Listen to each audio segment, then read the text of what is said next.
that question that was asking very specifically that during the last 10 days, the last 10 nights, it's of course the opportunity to seek out Laylatul Qadr. So how can a Muslim sister who is experiencing her menstrual cycle, therefore she's not able to pray or fast during the last 10 days, how can she still seek out and achieve the great reward of Laylatul Qadr, the night of power? In answering that question, I'd like to kind of broaden the scope of that question. Our sisters who are not able to fast and pray a certain number of days during the month of Ramadan, overall, how can they continue to maintain their spirituality and continue to make Ramadan productive for them, regardless of what time of the month of Ramadan it may be?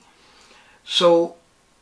there's a number of things to take into consideration here. First and foremost, there are traditions from the wives of the Prophet ﷺ, the Ummahatul Mu'mineen, who also talk about this issue and talk about this predicament that women face. And what they have told us is that there are still many things that our sisters can still do during those days when they're not able to fast or pray that will still help them achieve that sense of spirituality and benefit from the month of Ramadan, such as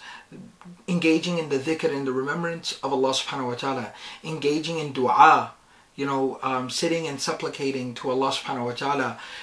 engaging in deep reflection and thought, catching up on some seeking of knowledge and reading in regards to whether it be the life of the Prophet sallallahu alaihi wasallam or an explanation of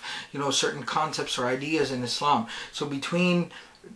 remembrance of Allah subhanahu wa ta'ala, making dua, being in good company, seeking knowledge about the religion of Islam, very fundamental knowledge that is very spiritually beneficial and uplifting, like the life of the Prophet sallallahu alaihi wasallam, the seerah of the Prophet sallallahu alaihi wasallam. That is something very productive and very beneficial that our sisters can engage in during those days where they're not able to fast or pray.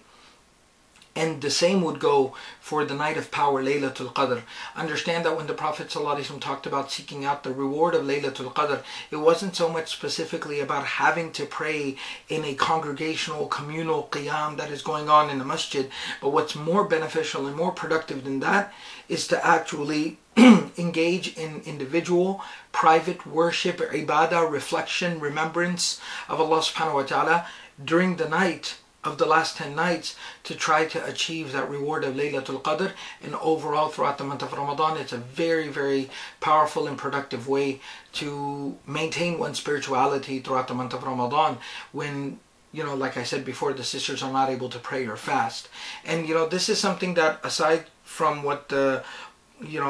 books teach us, this is a question that I have posed to the women in my own family. And when I received this question, I inquired of them, what would you recommend in this circumstance, in this situation? And this was basically also was something that was corroborated by them as well, that while initially it might seem like a bit of a struggle, excuse me, everyone is fasting, everyone is praying, I'm not able to do those things, but after a day or two realizing that I can still make dhikr, I can still read, I can still study, I can still make lots and lots of dua, that was very, very extremely beneficial and spiritually uplifting to do during the month of Ramadan. And I'll even go as far as saying, and I don't mean to be patronizing, but I'm just simply offering an observation,